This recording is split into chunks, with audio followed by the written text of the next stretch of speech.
আসসালামু আলাইকুম। আজকের ভিডিওতে আলোচনা করা হবে ফেরেশতারা দেখতে কেমন।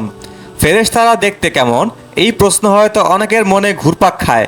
মানুষ কথায় কথায় বলে ফেরেশতার মতো সুন্দর এবং শয়তানের মতো কুৎসিত।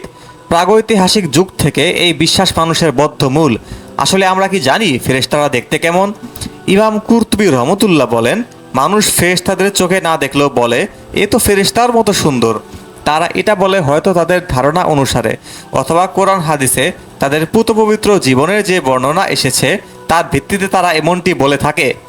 পবিত্র কোরআনে ফেরেশতাদের দেহ আকৃতি সম্পর্কে ইরশাদ হয়েছে, তাকে শিক্ষাদান করে শক্তিশালী প্রজ্ঞাসম্পন্ন ফেরেশতা সে নিজ আকৃতিতে স্থির হয়েছিল। সূরা নাজম আয়াত 5-6। উল্লেখিত আয়াতে ব্যবহৃত জু মির রাতিন শব্দের ব্যাখ্যায় আবদুল্লাহ ইবনে আব্বাস রাদিয়াল্লাহু আনহু বলেন, যে দেখতে সুন্দর। কাতাদাহ রহমতুল্লাহ বলেন, দীর্ঘ ও সুন্দর দেহের অধিকারী।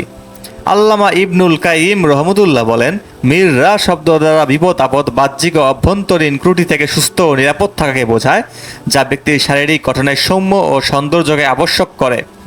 উল্লিখিত ব্যাখ্যা দ্বারা বোঝা যায় ফেরেশতারা সাধারণভাবে সৌন্দর্যের অধিকারী, তাদের আল্লাহ সুঠাম ও কান্তিময় অভাবে সৃষ্টি করেছেন।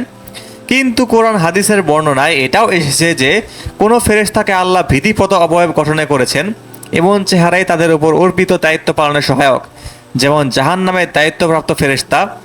এই বিষয়ে মহান আল্লাহ বলেন, হে মুমিনরা, তোমরা নিজেদের এবং তোমাদের পরিবার পরিজনকে রক্ষা করো আগুন থেকে, যার ইন্ধন হবে মানুষ ও পাথর, যাতে নিয়োজিত আছে নির্মম হৃদয় কঠোর স্বভাব ফেরেশতারা, যারা অমান্য করে না তা যা আল্লাহ তাদের আদেশ করেন, আর তারা যা করতে আদিষ্ট হয় তাই করে।